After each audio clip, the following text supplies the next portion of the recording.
आँख खोल लीजिए। उपस्थित प्रिय ब्रह्मचारियों, श्रद्धा और सम्मान के योग्य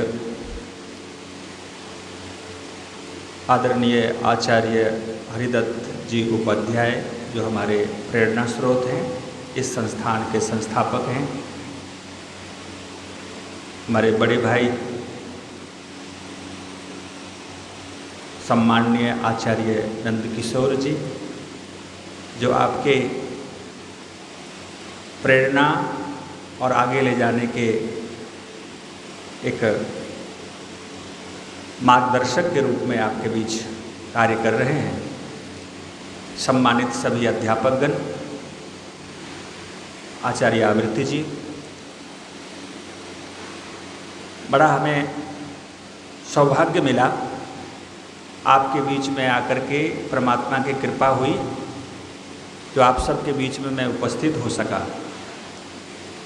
आदरणीय आचार्य नंदकिशोर जी से मैं वर्षों से जुड़ा हूँ। गुरुकुल कुरुक्षेत्र से ही इनका भ्रातृत्व प्रेम हमें मिलता रहा है। जैसा कि आचार्य जी बता रहे थे कि मेरा जीवन सामाजिक और आध्यात्मिक क्षेत्र से जुड़ा हुआ रहा। वह अनुभव कम समय में आपको मैं देना चाहता हूँ। व्यक्ति अपने को महान बनाना चाहता है तो सबसे पहले वो किसी को कुछ बताने से पहले अपने जीवन में उस बातों को उतारे। महर्षि दयानंद सरस्वती जी, जिन्होंने आर्य समाज की स्थापना की, समाज राष्ट्र के लिए बहुत बड़ा कार्य किया, तो लोग कहते थे कि महर्षि जी इतना बड़ा कार्य आप कर रहे हैं, कर चुके हैं, इसके पीछे कारण क्या है? तो महर्षि दयानंद जी कहते थे कि परमात्मा की कृपा और योगज सिद्धि, बिना सिद्धि का और परमात्मा की कृपा के बिना व्यक्ति बड़ा से बड़ा कार्य नहीं कर सकता। तो प्रिय ब्रह्मचारियों, आपका जो जीवन है 3 कारणों पर निर्धारित है। पहला, प्रारब्ध। पिछले जीवन में आपने जो कुछ किया है, जैसा भी कर्म आपने किया है, उसके आधार पर आपको माता पिता, परिवेश, गुरुजन प्राप्त हुए हैं और आपका ये शरीर, इसको आप नहीं बदल सकते। शरीर को कोई नहीं बदल सकता, माता पिता को कोई नहीं बदल सकता। तो प्रारब्ध के आधार पर जो कुछ मिला है वो तो पिछला है। और एक कारण जो दूसरे नंबर पर है वो है वर्तमान पुरुषार्थ, कर्म, कर्तव्य निष्ठ होना। और वेद में क्या कहा? कुर्वन्नेवेह कर्माणि जिजीविषेक्षतम् क्षमः। जो व्यक्ति आगे बढ़ना चाहता है उसे कर्मशील होना, पुरुषार्थी होना, उद्यमी होना, ये वेद कहता है। कर्म से व्यक्ति अपने भाग्य को बढ़ा लेता है, बदल लेता है, महान बन जाता है। जो आपको पूंजी के रूप में, धरोहर के रूप में आपको पिछले जीवन से मिला है, उसको आगे बढ़ाना हो तो आपको कर्मशील बनना पड़ेगा। बिना पुरुषार्थ का जीवन में कुछ भी प्राप्त नहीं होता। और एक और बड़ी बात वो है परमात्मा की कृपा। आपके पिछले जीवन का बहुत पुण्य कर्म है, वर्तमान आप पुरुषार्थ कर रहे हैं, लेकिन परमात्मा की कृपा यदि नहीं है तो फिर भी व्यक्ति अपने जीवन में असफल रहता है। जो उसे करना चाहिए वो नहीं कर पाता है।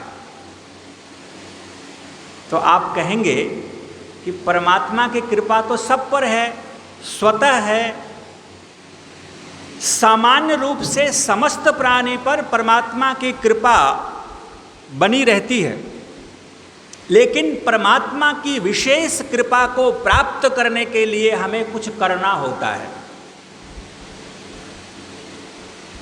हवा, ये श्वास आप ले रहे हैं, ये परमात्मा की कृपा है, सामान्य रूप से समस्त प्राणी पर है। अग्नि, वायु, जल, आकाश जो भी आपको प्राप्त है ये सामान्य कृपा है, लेकिन विशेष कृपा के लिए हमें कुछ करना पड़ेगा। वो क्या करना पड़ेगा?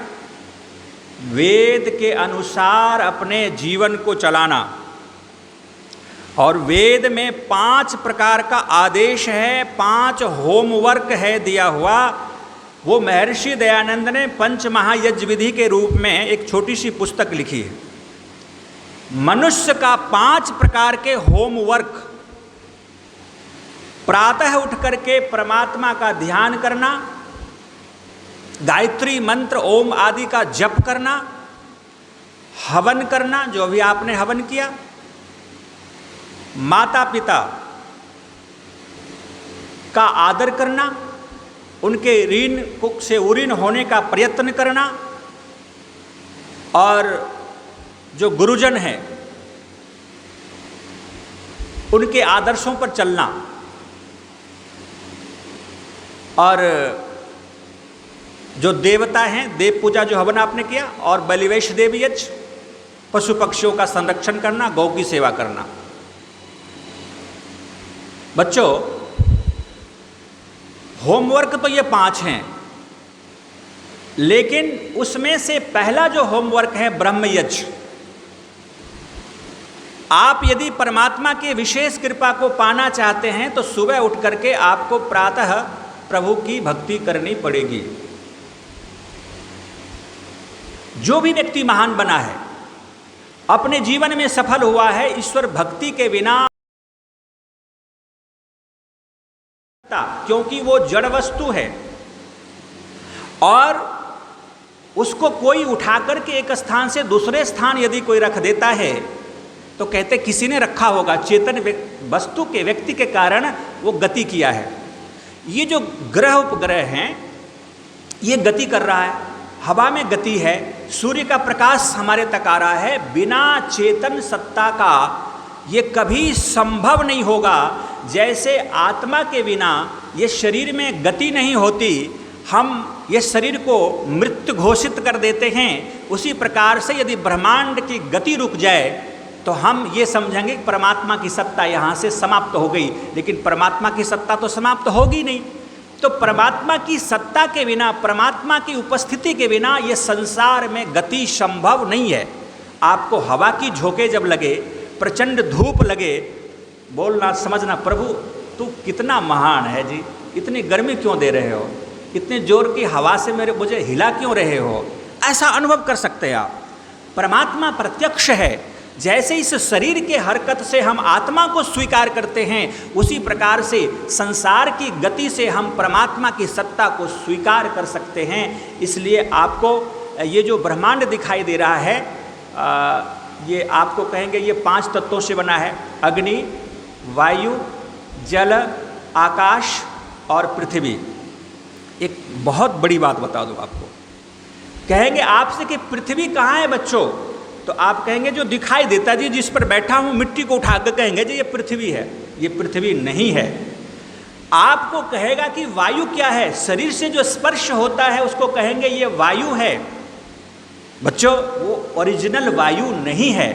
अग्नि के बारे में आपसे पूछा जाए तो आप कहेंगे, जब हवन करते हैं अग्नि जलती है तो आप कहेंगे जो ये अग्नि है वो ओरिजिनल अग्नि नहीं है। और आकाश तो दिखाई नहीं देता, लेकिन हम बोल रहे हैं, शब्द आप तक पहुंच रहा है, आकाश के कारण जा रहा है। अग्नि, वायु, जल, आकाश, पृथ्वी, इन 5 तत्वों का जो मूल कारण है रूप, रस, गंध, स्पर्श, शब्द।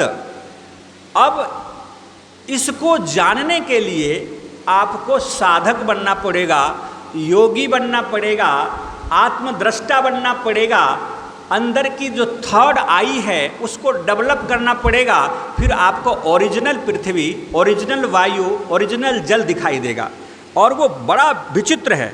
ये जो मिक्सअप है, ये पृथ्वी में 5 तत्व है, अग्नि में 4 तत्व है, आकाश 5 तत्व हैं। तो इस प्रकार से 5 तत्व मिलकर के एक तत्व को प्रकाशित करता है। तो मैं एक गहरी बात बताया कि आपको साधक बनना है। साधक मोक्ष प्राप्ति एक अलग विषय है, लेकिन अपने जीवन में सिद्धि करना है तो आपको 5 मिनट ध्यान अवश्य करना। आपने IQ लेवल को बढ़ाना है, अपने क्लास में सबसे अव्वल नंबर पे रहना है, अच्छे अंक प्राप्त करना है, अपने लक्ष्य को प्राप्त करना है। आप गांठ बांध लेना, 5 मिनट से स्टार्ट करना, 10-15 मिनट पर ले जाना। प्रतिदिन आप गायत्री मंत्र या ओम का अर्थ के साथ जुड़ करके ध्यान पूर्वक मेडिटेट होना। ये भूमि बहुत पवित्र स्थल है। मैं आया तो मुझे बहुत अच्छा लगा। आज सुबह लगभग 2.5 घंटे में ध्यान में बैठा, मुझे आनंद आया। मुझे लगा इस भूमि में आचार्य श्री की जो इतनी उर्वरा शक्ति है, अध्यात्म शक्ति है, अवश्य भरा पड़ा है। निश्चित रूप से बहुत आनंद आया, जो ध्यान में अन्यत्र ऐसा स्थिति नहीं बनती थी। तो आप यदि अपने माइंड का जो अधिक काम करे, IQ लेवल बढ़ जाए, हमारी एकाग्रता बढ़ जाए, इसके लिए आप 5 मिनट कल से सुबह उठ करके बेड पर बैठना और आंख बंद करके ध्यान अवश्य करना। आप सो करके उठ करके तुरंत खड़े हो जाते हैं। बिल्कुल, मेडिकल साइंस कहता है ऐसा कभी नहीं करना।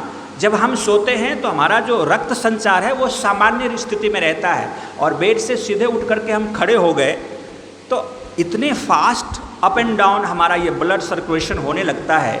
तो अभी तो पता नहीं चलेगा, जब आयु बढ़ती है तो व्यक्ति को बड़ा से बड़ा रोग हो सकता है। इसलिए मेडिकल साइंस क्या कहता है बच्चों, कि हमें अपने बेड पर उठ करके 5 मिनट बैठ जाना चाहिए और बैठ करके गायत्री ओम का जप करते हुए उस प्रभु को धन्यवाद करना चाहिए कि प्रभु मेरे हृदय में हो, आज का दिन मेरा अच्छा हो, मैं अपने कक्षा में अच्छे ढंग से पढ़ पाऊँ, मैं अपने होमवर्क को अच्छे ढंग से कर पाऊँ, गुरु जी के आज्ञा का पालन कर सकूँ। ऐसे ईश्वर को आप बात कर लेना, ईश्वर से कह देना, धन्यवाद कर लेना, तो निश्चित रूप से आपका दिन अच्छा रहेगा। बच्चे, आपको ये करना पड़ेगा, तभी आप जीवन में आगे बढ़ पाएंगे। और अंत में समय अधिक नहीं लूँगा, क्योंकि आपका महत्वपूर्ण समय जो आचार्य जी का अत्यंत प्रेम मेरे साथ जुड़ा हुआ है, इन्होंने कहा कि आप आए हैं तो बच्चों को कुछ संदेश देते जाएं, तो ये आचार्य जी की स्नेह। तो मैं समय अधिक व्यर्थ नहीं करना चाहूँगा, पढ़ाई का समय चल रहा है। वेद में एक वाक्य आया, ब्रह्मचर्येन देवा मृत्युमुपागनत, और आचार्य जी इस वाक्य को चरितार्थ करते हैं।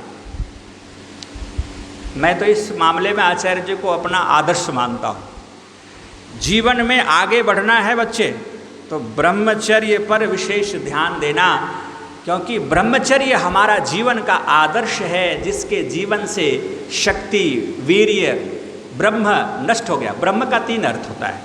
ब्रह्म का अर्थ होता है वीर्य, ऊर्जा, शक्ति, और ब्रह्म का एक अर्थ होता है वेद, ज्ञान, जिस ज्ञान की प्राप्ति के लिए आप यहाँ बैठे हुए हैं। और ब्रह्म का तीसरा अर्थ होता है ईश्वर। जो व्यक्ति बलिष्ठ होना चाहता है, जो व्यक्ति ज्ञानवान होना चाहता है, जो परमात्मा का साक्षात्कार करना चाहता है, जीवन के उत्कर्ष को प्राप्त करना चाहता है, वो व्यक्ति को ब्रह्मचारी होना पड़ेगा, संयमी होना पड़ेगा, अपने शक्ति को संजो करके रखना। जो व्यक्ति शक्तिशाली होगा, वीर्यवान होगा, वो ज्ञानी होगा, वो बहुत बड़े पंडित होगा, और जो बहुत बड़े ज्ञानी होगा वो ब्रह्म, प्रकृति और जीवात्मा को जान लेगा, वो बहुत बड़े वैज्ञानिक बन जाएगा। आप सबका बहुत बहुत धन्यवाद। आपने ध्यानपूर्वक सुना। जो कुछ अच्छी बातें लगी वो वेद की होगी, और जो अच्छी नहीं लगी होगी आपको कि ये ठीक नहीं है, उसको छोड़ देना। तो आप उस पर अच्छी बातों को अनुकरण करेंगे, ये मेरा आशा है, अभिप्राय है। आप सबका बहुत बहुत धन्यवाद। ओम शांति।